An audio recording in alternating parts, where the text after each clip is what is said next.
This is the Jeff Oravits Show. All right, I'm happy to have back on the program and get an update what's going on here with Curtis Moore, who serves as the Senior Vice President of Marketing Corporate Development at Energy Fuels. Curtis, welcome back. How you doing? I'm doing well. Thanks for having me on again, Jeff. Remind us, because we got to there's a mine that's north of Williams, south of Tucson area, but give us a quick rundown for people who, may not remember what you guys do at Energy Fuels. Yeah, no, happy to. So Energy Fuels, we're a producer of uranium and rare earth elements and other critical minerals. We're based in Denver, Colorado, but what's of interest to you and your listeners is our mine, like you said, which is between Williams and Tucson. It's a uranium mine. It's a very, very high grade uranium mine that we have been looking to put into production for the last, really the last few decades, quite frankly. Yeah. But with uranium prices being on the rise, and all the tensions between the United States and Russia on Russian uranium imports and that sort of thing, this mine has become extremely important to the region and to the country in general. What you said it's high grade uranium. What does that mean? I don't know. I know very little about a lot of things. So what does that mean? Yeah, so high grade. What that means, that refers to the richness of the ore. So ore, you don't just go dig up nuggets of uranium out of the ground. The uranium metal is bound up in certain minerals, and so when we're talking about grade, that refers to the percentage of uranium in the rock that you're digging up. So at the Pinyon Plain Mine, the grade is about 1% uranium. So just for context, that means for every ton of rock that we remove from that mine, about 20 pounds of that will be uranium that we can recover and sell to domestic nuclear power plants and produce nuclear power. 20 pounds per ton, if my abacus is right, 20 pounds per 2,000 pounds. Yes. So you have 2,000 pounds of rock and dirt and what? Yep. Just rock, and then 20. Rock and dirt. Yep.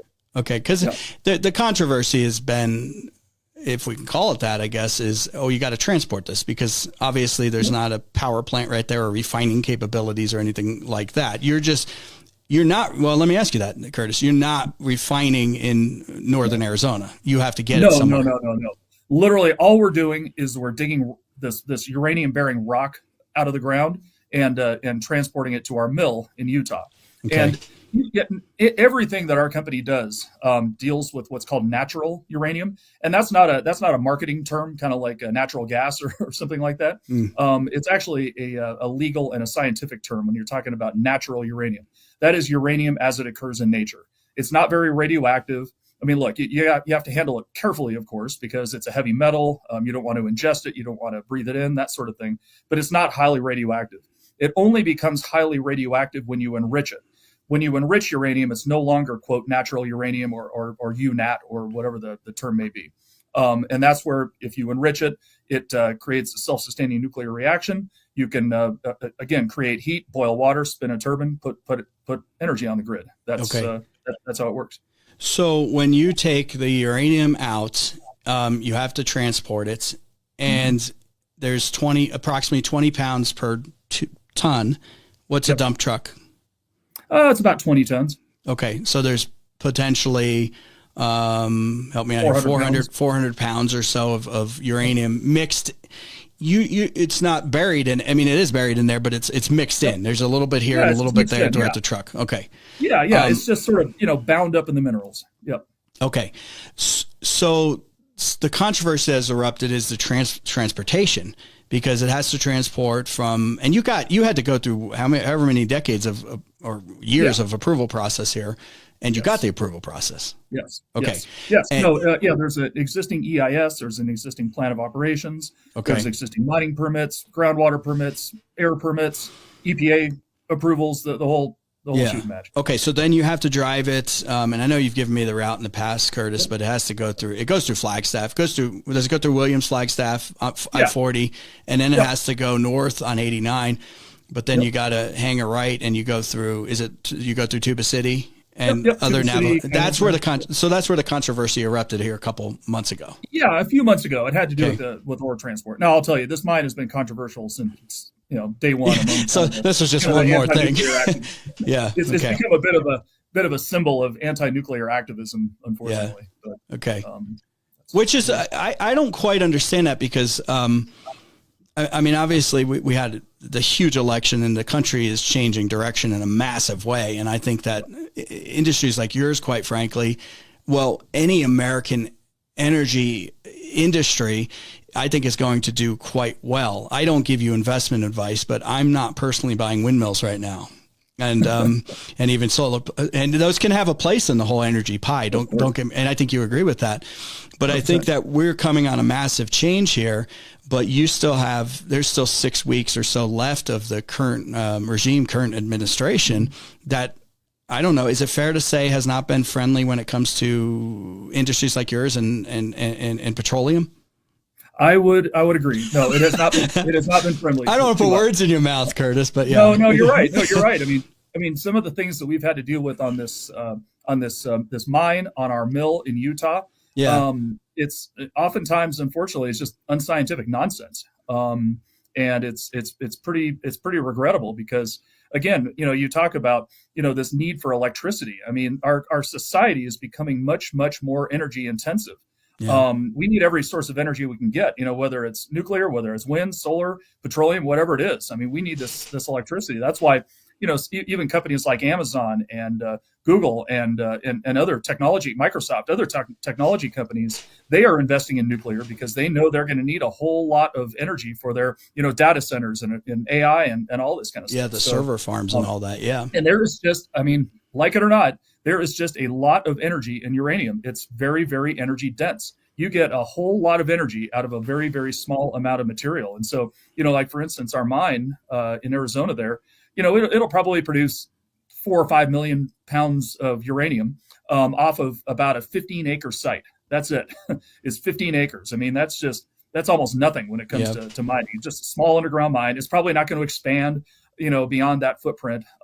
Or anything like that, but that would be enough to power the state of Arizona for like one or 2 years. I mean, off of that little tiny site, there's just that's what I don't get, Curtis, is because it's like they want the clean green energy, and I'd argue that nuclear. I mean, you have the waste issue, which I hope we can continue to refine and resolve. I don't know if they still have that place in Nevada, or has that been mothballed? Yeah, that's kind of dead for now. I will tell you, Jeff, that the waste issue I think is kind of a red herring. Okay, tell me about it. Yeah. Yeah, waste is not an issue when it comes to nuclear energy. I mean, name me one energy source where where your all of your waste is confined, all of your externalities are confined into this concrete and steel cask, and that's where used fuel goes in the United States. They put it, it's in dry cask storage, is what they call it, and so I've stood right next to these things, and they don't put off a whole bunch of radiation or anything like that. It's these concrete and steel containers where the used fuel just it sits there, and it cools off. It loses its energy. It loses its radioactivity over time. I heard somebody say there's a stat that if you took all of the high level nuclear waste ever produced in U.S. history in the last, whatever it is, 60 years of commercial nuclear energy production in this country, it would fill a football field about 30 feet high. So, wow. I mean, it's not nothing, but it's not like we're drowning in this stuff. Well, yes, ideally we'll have a long-term storage solution, but right now those casks are just on site at the nuclear power plants. You can actually look at a Google Maps on like Palo Verde in Arizona, west of Phoenix, and you can see it's just these big cylinders kind of sitting out in a parking lot. I remember talking. I toured Palo Verde a few years back, and it's still it's really cool to see that. And they talked about the storage on site, but really, unless you're willing to live in a cave, there is an impact on everything. I think we have to be real about that. Because I used to have people complain to me about environmental degradation as they're reading their speech from their iPad. And I'm like, that came from China, and I can go into, what their wages are over there and their environmental impact. There is an impact, but what are we looking at here when we're talking about something that, like you said, is confined to small areas? And if you want to go green, whatever that may be to you, nuclear has to play a big part. I'm an advocate of this because it has to, and it has to come. Here's what I don't get, Curtis. It has to come from somewhere, but not in my backyard. That is the problem we run into all the time where, people will say, well, look, I support nuclear. And I know it has to run on uranium, but you can't mine it here, or you can't mine it there. You can't do this here. You can't do. It's like, well, where are you going to do it? You have to do it somewhere.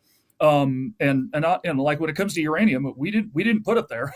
Yeah. I mean, like it or not, I mean, honestly, I wish it was somewhere else, just from kind of obvious reasons. But it's just the best uranium deposits in the United States are in northern Arizona. It's these little tiny, very high grade, very rich deposits that can be mined extremely responsibly with no real, let's say, minimal harm to the environment. Look, mining by its very nature is destructive. You're blasting rock out of the ground, right? Yeah. There's no getting around that. But I'd like to see that, by the way, someday. But go ahead. Yeah, look at you. You had me at blowing stuff up, but go ahead. Sorry, Curtis. Well, I don't know if we'll do blasting under there. Okay. But yeah, no, it's just it has to come from somewhere, and this is probably the most studied mine. I mean, I don't think it's a stretch to say this is the most studied, heavily regulated mine in American history. I mean, this thing has been going for decades. It has been studied to death. I mean, the risks are very well known, and the risks are minimal. And risk is kind of a two. The way I look at it is kind of a two factors of risk. One is the chance of something happening, and the other is, okay, if that thing happens, what's the negative? Yeah. What's the outcome, right? And so, what a lot of people are concerned about with this mine is groundwater contamination. Which has been, again, heavily studied. State of Arizona put this individual groundwater protection permit in place about 2 years ago, which is probably one of the most protective permits anywhere in the United States. And so the chances of groundwater contamination are nil. And even if somehow, some way, everything were to fail and a little groundwater were to seep out the side into these perched aquifers, which are these isolated aquifers that aren't going to hurt any, nobody's drinking out of it or anything. We know it because we have monitor wells all over there. And so you can just pump the monitor wells and keep it confined to the area. I mean, some of this, contention that we're going to like pollute Havasu Creek 40 miles away. I mean, it's nonsense. But there are people out there, anti-nuclear activists, Sierra Club types that are spreading that kind of fear and misinformation. And it's, kind of distressing for me. Well, the transport issue was the big issue, and you started transporting this a couple months back, and we spoke at that point, Curtis. Mm-hmm. Are you still because I think the governor got involved of Arizona, and everybody went wild because they're like, oh, they're transporting this like it was a big surprise because this was going on for a long time.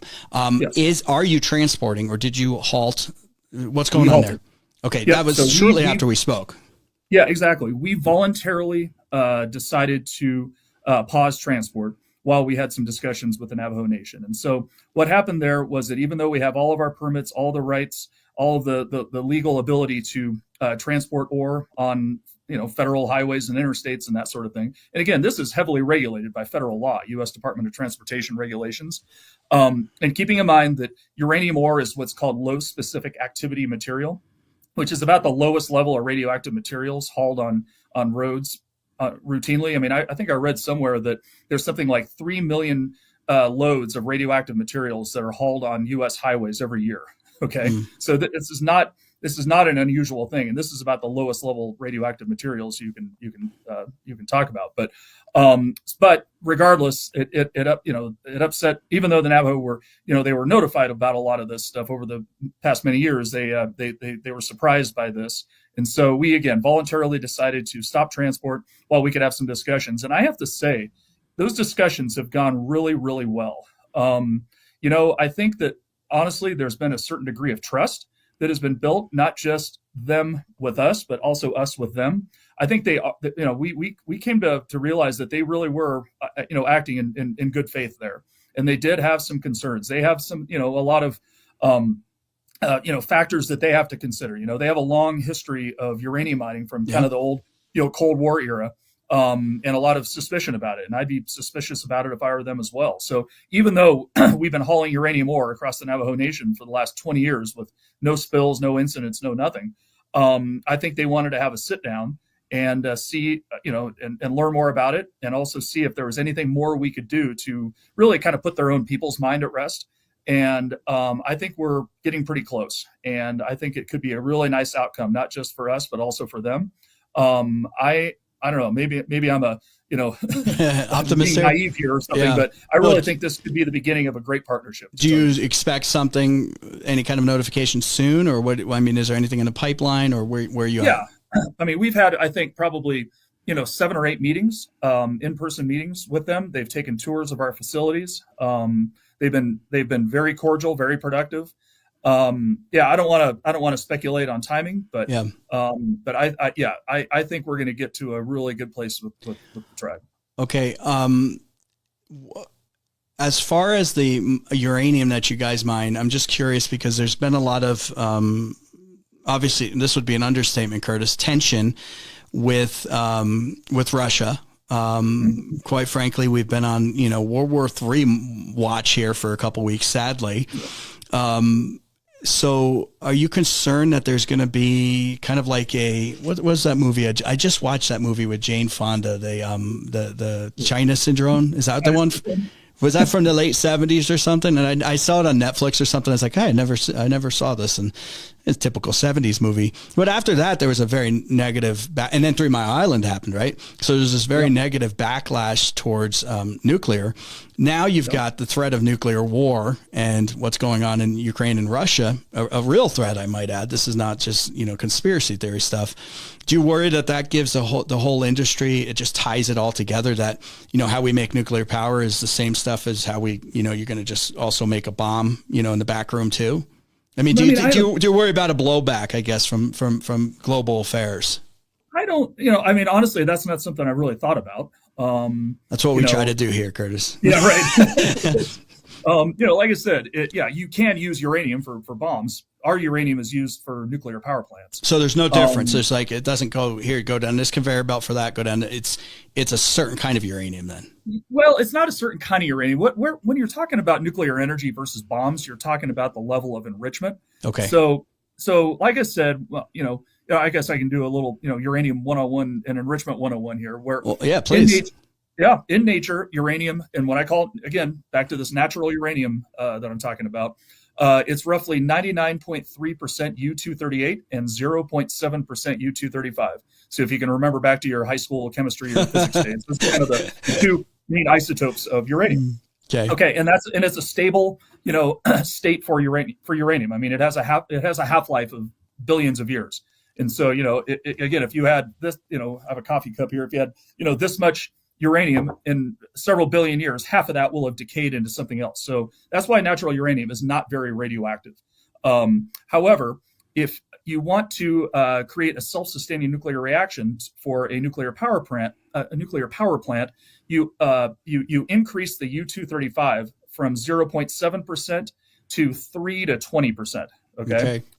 3 to 5% for a nuclear reactor like Palo Verde. Some of the new designs like SMRs and advanced reactors, they enrich right up to about 20% U-235.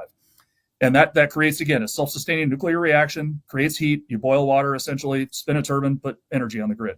If you want it to explode, and that means you want to create a very quick, very destructive, immediate nuclear reaction, you enrich that 235 to like 99% or 95%. Oh, wow. Way higher than what's needed in a nuclear power plant. That's why a nuclear power plant can't explode like a bomb. It's just physically impossible.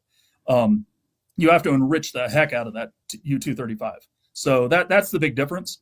So yes, could our uranium technically be enriched to 99% U-235? Sure, but it's not. Our customers are U.S. commercial nuclear power plants for nuclear energy. Okay. And there's no, there was a halt to Russia has a lot of uranium as well. That's not coming in. So that big supply was taken off. Oh, okay. Go ahead. Yeah, talk about that a bit. We passed a Russian uranium ban. Okay. So Congress passed it.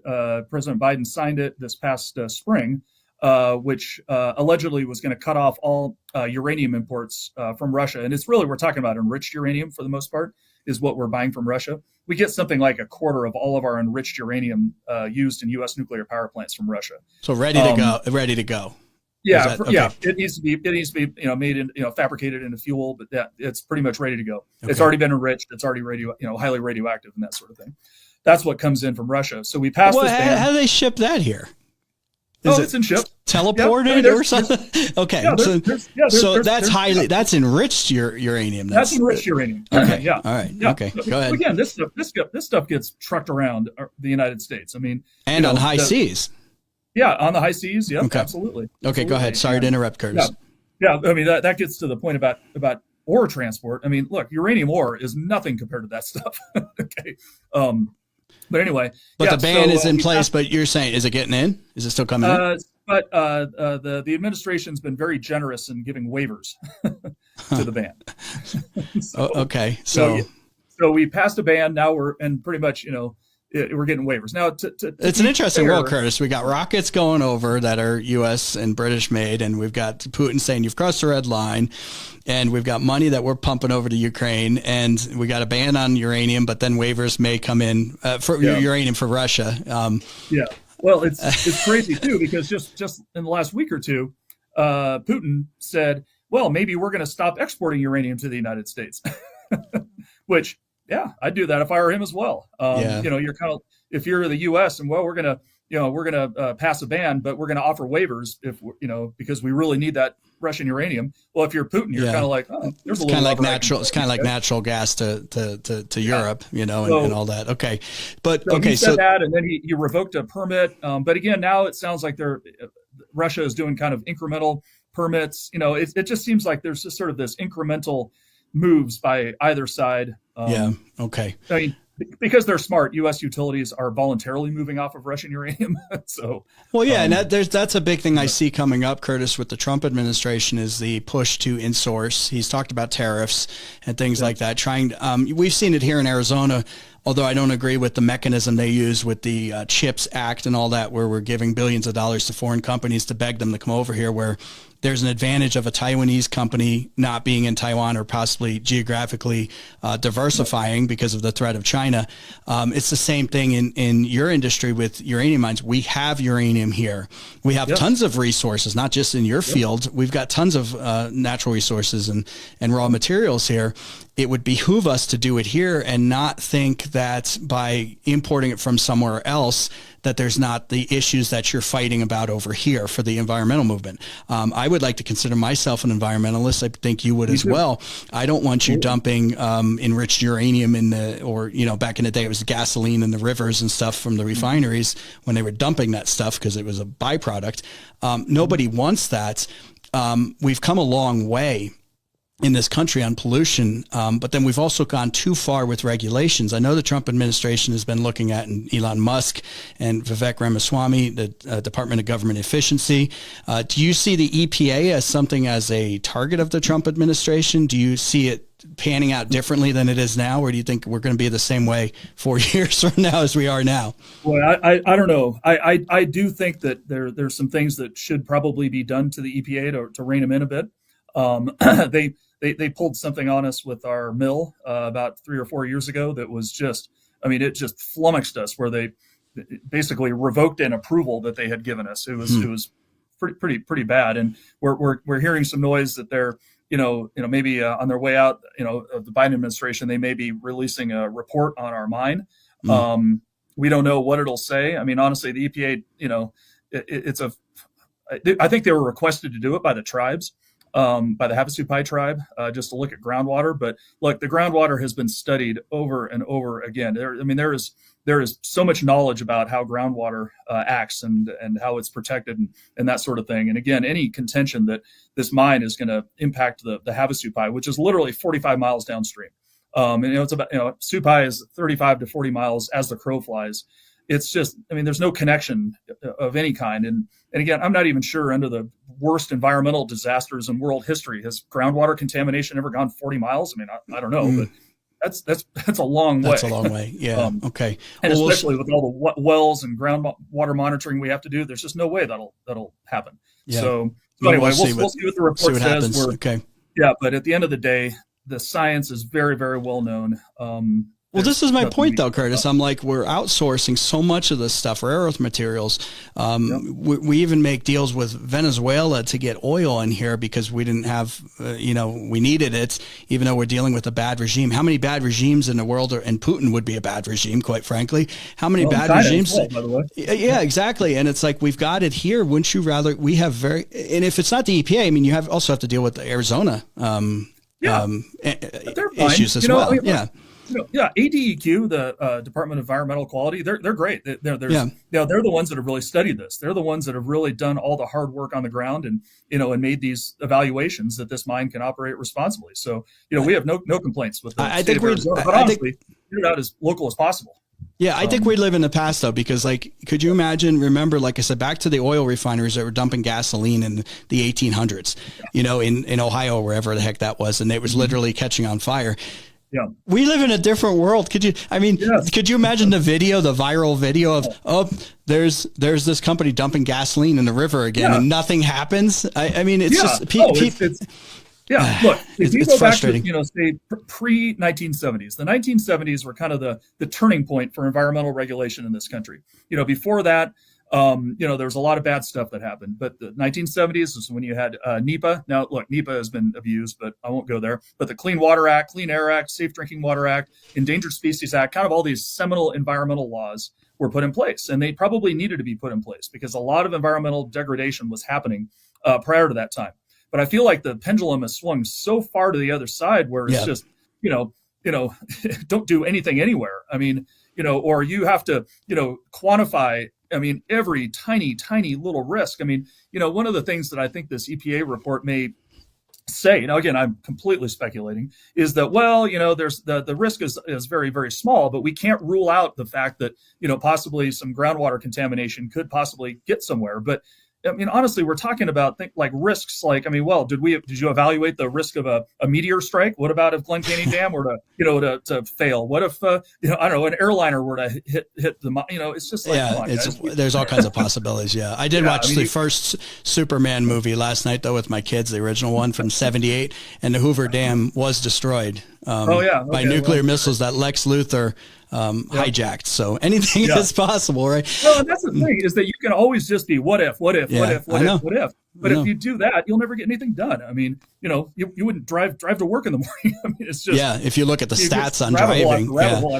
No, I don't want us to outsource stuff like this, and then people think it's okay because we did it somewhere else. If it's okay to do over there, and you want all the luxuries of modern society, we should do it here, where we know the standards are much better than most countries. Because I'm sure there's some of your competitors around the world that will decide to do business in the mining industry in other countries where you can buy people off, quite frankly, where you can have lax environmental standards. We've all seen the, people mining with mercury for gold and this and that. And, people do it in these areas because it's so laxed, but it ain't good. And I'm not saying every country's like that. I'm just saying that we're still getting this material. We're still doing it. We still need it.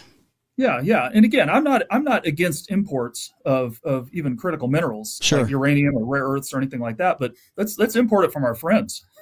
Let's not enrich our enemies. Yeah. And so, and on the uranium side as well, I've been talking a lot about Russia, but there's even some evidence that they might be trying to circumvent and sort of, funnel Russian uranium into the United States through China. So, again, I don't know, we got to keep our eye on that sort of thing too. So rebrand it maybe. China. It's these guys are, at best, they're our geopolitical foes. At worst, they're our enemies. So, we should have these capabilities here. And look, we all want to protect the environment as well. And of course, I'm an environmentalist as well. But if people understood, the mining practices, the human rights practices that other companies have, they'd be absolutely horrified. It's not, uranium is, has its issues, but, our company also does rare earth elements. And oh my God, the rare earth supply chains in some places are just horrifying. Yeah. If people knew what was going into their EV, for instance, it'd be, Oh, it's amazing. Yeah, it's like it's still a car that has all the components, but you changed out the drivetrain. And where is that stuff coming from? Yeah. And I've seen the videos of some of the stuff in Africa and other countries where they're taking advantage of people in a very desperate situation who are just trying to literally put food and feed their kids, but they're getting wages that you couldn't even imagine to provide these goods and services. Yeah, so, or just wiping out entire ecosystems to get minerals. I mean, that too. I mean, there's better ways to do it. We do it right here in the United States. All right. Curtis, I wish you the best. I do want to get up there and see that mine at some point, and when our schedules all jive and coordinate, if that ever happens. And then let us know if there's any news. And I will be interested to do a follow-up once we get a little more, because I have some experts I bring in the petroleum industry as well, just to see what changes you're noticing even a couple months into the Trump administration. It'll be fascinating to see what happens. Curtis Moore with Energy Fuels. He's the senior vice president, if I could get this all out, of marketing and corporate development. I appreciate it. Happy Thanksgiving and happy Merry Christmas coming up, and happy New Year. Yep. Thanks, Jeff. Thanks for watching this video. Thank you to everyone listening on the podcast as well. Do me a favor right now. Please subscribe. I appreciate everybody that's doing it. Subscribe, and share with your friends. If you've already done that, leave a comment. That helps us out a lot, and we'll see you back here real soon.